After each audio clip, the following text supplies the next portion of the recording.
Good morning. मैं लक्ष्मी यादव विज्ञान विषय के साथ क्लास 8 में साइंस की सीरीज में करीब 4-6 दिन बाद हम लोग वापसी कर रहे हैं। ठीक है, चलिए स्टार्ट करते हैं। आज हम लोग स्टार्ट करेंगे चैप्टर 8। ठीक है, और क्लास भी 8 ही है, कंफ्यूजन नहीं हुआ। ठीक है, तो चैप्टर 8 का नाम है एडोलेसेंस, यानी कि किशोरावस्था। और ये कितनी अच्छी बात है, आप सब लोग इस अवस्था में आ चुके हैं, है ना? कोई है ऐसा जो नहीं है? तो बताइए क्या एज होती है जब कोई बच्चा, चाहे वो बॉय हो या गर्ल, किशोरावस्था में प्रवेश करता है? स्टार्टिंग जो होती है 11 से 12 साल से लेकर के 18-19 साल तक की जो अवधि होती है, जो एज होती है, वो क्या होती है? किशोरावस्था होती है। एक बच्चा 11-12 साल से 18 से 19 साल के बीच में उसके शरीर में, उसके हाव भाव में, उसके रहन सहन में, उसके मानसिक स्थिति में बहुत सारे बदलाव होते हैं। ठीक है, तो सबसे पहले हम लोग ये जानेंगे कि जब कोई बच्चा किशोरावस्था में प्रवेश करता है तो उसके शरीर में कौन कौन से बदलाव होते हैं, शारीरिक रूप से उसमें क्या क्या परिवर्तन आते हैं। पहला जो चेंजेस या परिवर्तन है वो बहुत कॉमन सा है, वो बस देखकर पता चल जाता है, लंबाई में वृद्धि। लंबाई में वृद्धि, चाहे गर्ल हो या बॉय, ऐसा है कि 90% तक की जो लेंथ है वो करीब 19 साल तक आ जाती है। जिसको जितनी लंबाई होनी रहती है अप्रॉक्सीमेट, वो 19 से 20 साल तक कंप्लीटली आ जाती है। दूसरा है शारीरिक बनावट में परिवर्तन। लंबाई में कुछ समझाना तो है नहीं, लेंथ बढ़ रही है सबकी। हाँ, ये है कि लड़कियों की लंबाई, उनकी मैच्योरिटी लड़कों की तुलना में थोड़ा जल्दी हो जाती है। आप सेम एज के लड़के और लड़की को खड़ा करिए तो आपको दिखेगा कि लड़की की ग्रोथ जो है, ये स्टार्टिंग का जो एडोलेसेंस है इसमें बहुत तेजी से होता है। ठीक है, सेकेंड पॉइंट जो है वो है शारीरिक बनावट में परिवर्तन। पहले लड़की और लड़का जो 10 साल से कम एज के थे उनमें, और अब जो 12 साल से आगे के हैं उनमें कुछ परिवर्तन देखने को आपको मिलेगा। जैसे अगर बॉयज हैं, ठीक है, तो उनमें ये चीज जो होता है एडम्स एप्पल बोलते हैं, ये निकल आएगा। ठीक है, लड़कियों में ये अंदर ही रहता है, उनके बियर्ड आना शुरू हो जाते हैं, दाढ़ी मूंछ। ठीक है, लड़कियों में क्या होता है, पीरियड्स, जिसे मेंस्ट्रुअल साइकिल कहते हैं, ये शुरू हो जाता है। इसके अलावा लड़कियों का ये हिप रीजन जो है ये चौड़ा होता है, ब्रेस्ट आने शुरू हो जाते हैं। ये सब क्या है, शारीरिक बदलाव हैं लड़कियों में। लड़कों में भी ये शोल्डर रीजन, जो चेस्ट रीजन है, ये क्या होता है, ब्रॉडर होना शुरू हो जाता है। उनकी आवाज में भारीपन आने लगता है, ये चीज जो है एडम्स एप्पल वो बाहर आने लगता है। मसल्स का डेवलपमेंट तेजी से होने लगता है। ये सब शारीरिक बदलाव होते हैं। तीसरा पॉइंट जो है वो है स्वर में बदलाव। जैसा कि अभी हमने आपको बताया कि आवाज में जो बदलाव है, जब किशोरावस्था में बच्चा पहुंचता है, आपके घर में अगर भाई जो भी लोग होंगे उनमें अगर आप ध्यान देंगे तो 12 साल से बाद की 20 वर्ष की जो अवधि होती है, इसमें उनकी आवाज पूरी की पूरी लगभग बदल जाती है। आवाज में भनभनाहट आ जाती है, मोटी हो जाती है आवाज बॉयज की पहले की तुलना में। लेकिन लड़कियों की आवाज में परिवर्तन नहीं होता है। परिवर्तन क्यों होता है ये जानेंगे। हम लोगों में ये वोकल कार्ड जो है, साउंड बॉक्स उसे कहते हैं, क्या बोलते हैं, साउंड बॉक्स, जहाँ से आवाज निकलता है, इसको बोलते हैं एडम्स एप्पल। इसी को क्या बोलते हैं, एडम्स एप्पल।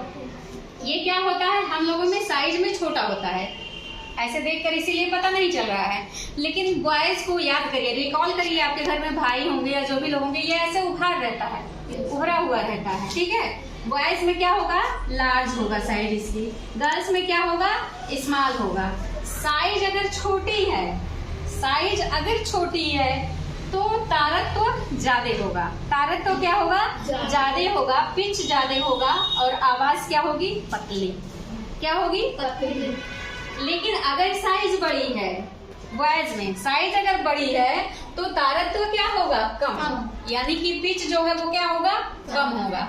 और पिच जब कम होगा तो आवाज क्या होगी, मोटी होगी। अंतर समझ पाए आप लोग?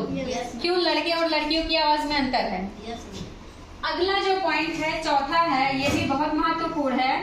आप सब सब शिकायत करते हैं मैम पिंपल्स के लिए क्या करें। अक्सर आप लोगों से पूछा जाता है इतने पिंपल्स आ रहे हैं क्या करें। तो वो पिंपल्स यूं ही नहीं आते हैं, हम लोगों में जो ये ग्लैंड होते हैं ऑयल ग्लैंड, कौन से ग्लैंड, ऑयल ग्लैंड, ये हमारे ये नेक रीजन में और फेस रीजन में एक्टिव हो जाते हैं, ज्यादा एक्टिव हो जाते हैं। और उनके ज्यादा एक्टिव होने की वजह से क्या होता है, पिंपल्स आते हैं। यानी कि ऑयल ग्लैंड एक्टिव हुई। इसके अलावा जो हमारी स्वेट ग्लैंड यानी पसीने की, स्वेट की जो ग्लैंड होती है वो भी एक्टिव हो जाती हैं। और पसीना आता है, ये भी क्या है, बदलाव है एडोलेसेंस का। कौन कौन सा, स्वेट ग्लैंड और ऑयल ग्लैंड जो हैं ये भी क्या होती हैं, एक्टिव हो जाएंगी। ये आप समझ पा रहे हैं, ठीक है। ये सिर्फ गर्ल्स में नहीं, बॉयज में भी ऑयल ग्लैंड एक्टिव होती है और पिंपल्स उनमें भी आने शुरू हो जाते हैं, ठीक है। ये 4th पॉइंट थी। 5 पॉइंट जो है ये बहुत इंपॉर्टेंट है और ये डिटेल में आपके सिलेबस में है। रिप्रोडक्टिव आर्गन की मैच्योरिटी। जो हमारे रिप्रोडक्टिव आर्गन्स थे, जैसे हम पैदा हुए थे वैसे नहीं रह जाते हैं, अब वो क्या होते हैं, पूरी तरह से मैच्योर हो गए रहते हैं। तभी गर्ल्स में पीरियड आना, मेंस्ट्रुअल साइकिल शुरू होती है, ठीक है। और बॉयज में भी वो चीजें क्या होती हैं, उनकी स्टार्ट हो जाती हैं, स्पर्म का फॉर्मेशन। कैसे रिप्रोडक्टिव आर्गन की रिप्रोडक्टिविटी आ गई है ये हम जानेंगे। गर्ल्स में मेंस आना शुरू हो जाएगा, अंडर आर्म्स जो प्यूबिक रीजन है वहां हेयर्स आ जाएंगे। इसके अलावा जो है बॉयज में क्या, बियर्ड आ जाएंगी, उनके चेस्ट रीजन में हेयर आ जाते हैं, ठीक है। उनका भी सेम है, प्यूबिक रीजन में हेयर्स का डेवलपमेंट। इसके अलावा जो रिप्रोडक्टिव आर्गन है, ओवरी, ओवम का फॉर्मेशन शुरू करेगा और यूट्रस जो है उसका एंड्रोमेट्रियम हर एक मंथ में क्या होगा, रैप्चर होगा और मेंस की साइकिल एक रेगुलर टाइम पर गर्ल्स में आती रहती है।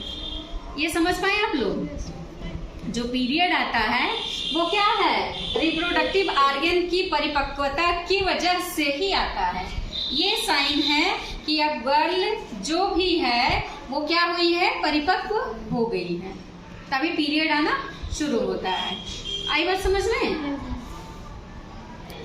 एक और पॉइंट है 6 पॉइंट जो है 6 पॉइंट ये है कि शारीरिक एवं संवेदात्मक विकास।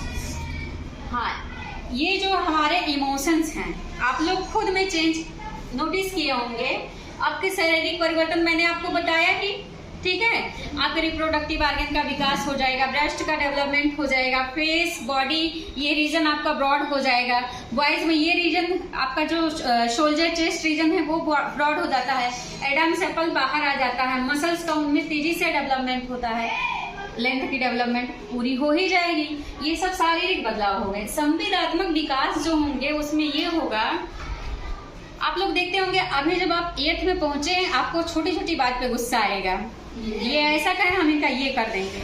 मतलब आप में इंस्टेंटली इमोशन चेंज होते हैं, एक पल में ही आप खुश होते हैं, अगले पल नाराज, ठीक है। आप कभी सोचेंगे आज हम इतना पढ़ लेंगे, कल अगर मैम पूछेंगी ना मुझसे अच्छा कोई नहीं बताएगा, फिर अगले ही पर क्या डिसाइड करेंगे, चलो जाओ क्या कर लेंगी, 2 स्टिक मारेंगी ही और इससे ज्यादा मेरा क्या कर लेंगी।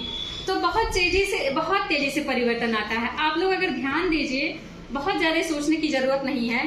हर एक घर में शादियां लगभग होती हैं ना, शादियों को सबसे अच्छे से जो डील करता है वो यूथ होता है। वो करीब 15 से 18 साल के बीच के लड़के ही होते हैं। बहुत तेजी से सड़कों पर आप जितना मार लड़ाई ये सब देखते हैं, बाइक रेसिंग या जो भी होता है, इसी एज के लोग होते हैं, क्योंकि उनमें इमोशनल चेंजेस बहुत तेजी से आता है। अभी मारपीट किए, अगले दिन ही पट्टी पट्टा, भाई भाई हैं, ठीक है। तो ये सारे चेंजेस जो है वो क्या है, इमोशनल चेंजेस हैं। आज आप एक्टर बनेंगे, कल डॉक्टर बनेंगे, आज टीचर बनेंगे, कल इंजीनियर बनेंगे। मतलब बहुत सारे उथल पुथल ये जो होते हैं किशोरावस्था में। किशोरावस्था को कुछ साइंटिस्ट ने कहा उथल पुथल की अवस्था। क्यों? क्योंकि ये इमोशनल डेवलपमेंट की एज है। चलिए अगली पॉइंट जो होगी, पॉइंट की नहीं एक अलग टॉपिक है, सेकेंडरी सेक्सुअल कैरेक्टर। एक होता है प्राइमरी सेक्सुअल कैरेक्टर, प्राथमिक लैंगिक लक्षण। ऐसे कैरेक्टर जिनको देख कर ही ये डिसाइड हो जाता है कि पैदा हुआ है जो बच्चा वो गर्ल है या boy. I think you all understand. समझ जाओगे ना किसी भी बच्चे को देखकर कि वो बॉय है या गर्ल। उसके कुछ प्राइमरी ऑर्गन्स होते हैं, तो ऐसे अंग जिन्हें देखकर ही किसी बच्चे को का जो लिंग है वो निर्धारण कर दिया जाए कि ये लड़का है या लड़की, वो क्या होते हैं, प्राथमिक लैंगिक लक्षण होते हैं। समझ में आया? उनके अलावा हम लोगों में कुछ द्वितीयक लैंगिक लक्षण भी आते हैं, और वो कब आते हैं?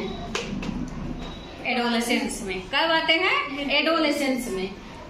फीमेल्स और मेल्स में कुछ ऐसी प्रोसेस होती हैं, हार्मोनल लेवल से हम लोग यहाँ जानेंगे हार्मोन क्या चेंज होता है। जो मेल होते हैं उनके टेस्टिस यानी वृषण में जो उनका रिप्रोडक्टिव ऑर्गन है, टेस्टोस्टेरोन हार्मोन का फॉर्मेशन होता है, जो क्या करता है, स्पर्म का निर्माण करता है, जो मेल गैमीट होता है। जो क्या होता है? मेल रिप्रोडक्टिव गैमीट का, ठीक है, टेस्टोस्टेरोन फॉर्मेशन करता है। उसी तरह से हम लोग में यानी फीमेल्स में एस्ट्रोजन हार्मोन होता है। कौन सा हार्मोन? एस्ट्रोजन हार्मोन, जो हम लोगों में oogenesis करता है यानी ओवम का फॉर्मेशन करता है।